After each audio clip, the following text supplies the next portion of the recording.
ವಿದೇಶಿ ವಿನಿಮಯ ಉಳಿಸೋಕೆ ಪ್ರಧಾನಿ ಮೋದಿ ಚಿನ್ನ ಖರೀದಿಸಬೇಡಿ ಎಂದಿದ್ದು ದೇಶದಲ್ಲಿ ಹಲ್ಚಲ್ ಸೃಷ್ಟಿಸಿದೆ. ಈ ಬೆನ್ನಲ್ಲೇ ಚಿನ್ನದ ಮೇಲಿನ ಆಮದು ಸುಂಕವನ್ನ 15% ಏರಿಕೆ ಮಾಡಲಾಗಿದೆ. ಈಗಾಗಲೇ ಕೈಗೆಟುಕದ ಬಂಗಾರ ಈಗ ಗಗನಕ್ಕೆ ಏಣಿ ಹಾಕಿದೆ.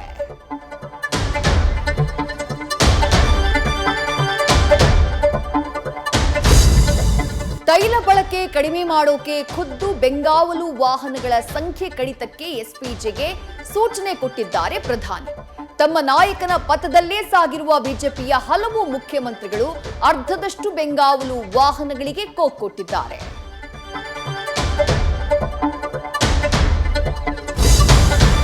ನೀಟ್ ಪ್ರಶ್ನೆ ಪತ್ರಿಕೆ ಸೋರಿಕೆ ಪ್ರಕರಣ ದೇಶಾದ್ಯಂತ ಕೋಲಾಹಲವನ್ನ ಎಬ್ಬಿಸಿದೆ. ಈ ನಡುವೆ ಕಾಂಗ್ರೆಸ್ ಬಿಜೆಪಿ ಸಂಸದರ ಮನೆಗೆ ಮುತ್ತಿಗೆ ಹಾಕಿ ಪ್ರತಿಭಟಿಸಿದೆ.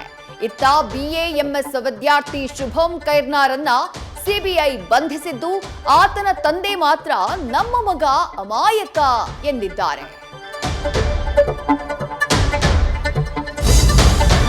ದಳಪತಿ ವಿಜಯ್ಗೆ ವಿಶ್ವಾಸ ಮತವೆಂಬ ಅಗ್ನಿ ಪರೀಕ್ಷೆಯನ್ನ ಗೆದ್ದಿದ್ದು 144 ಶಾಸಕರು ಮಾಸ್ಟರ್ಗೆ ಎಸ್ ಸರ್ ಎಂದಿದ್ದಾರೆ.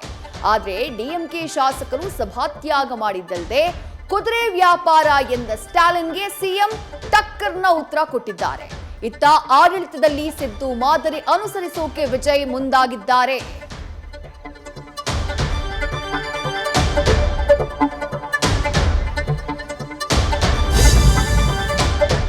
ಕನ್ನಡ ಕಲಾಲೋಕದ ಮತ್ತೊಂದು ತಾರೆ ಮರೆಯಾಗಿದೆ. ಮಿಲನ ಖ್ಯಾತಿಯ ನಟ ದಿಲೀಪ್ ರಾಜ್ ಹೃದಯಾಘಾತದಿಂದ ಇಹಲೋಕವನ್ನ ತ್ಯಜಿಸಿದ್ದಾರೆ. ಮತ್ತೋರ್ವ ಕಲಾವಿದನನ್ನ ಕಳ್ಕೊಂಡ ಸ್ಯಾಂಡಲ್ವುಡ್ ಕಣ್ಣೀರಿಟ್ಟಿದೆ.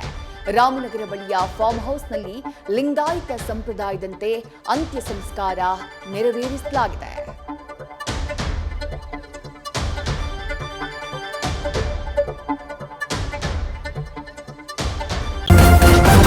ನ್ಯೂಸ್ ಫಸ್ಟ್ ನಿರ್ಭೀತಿಯಿಂದ ನಿಮ್ಮ ಪರವಾಗಿ.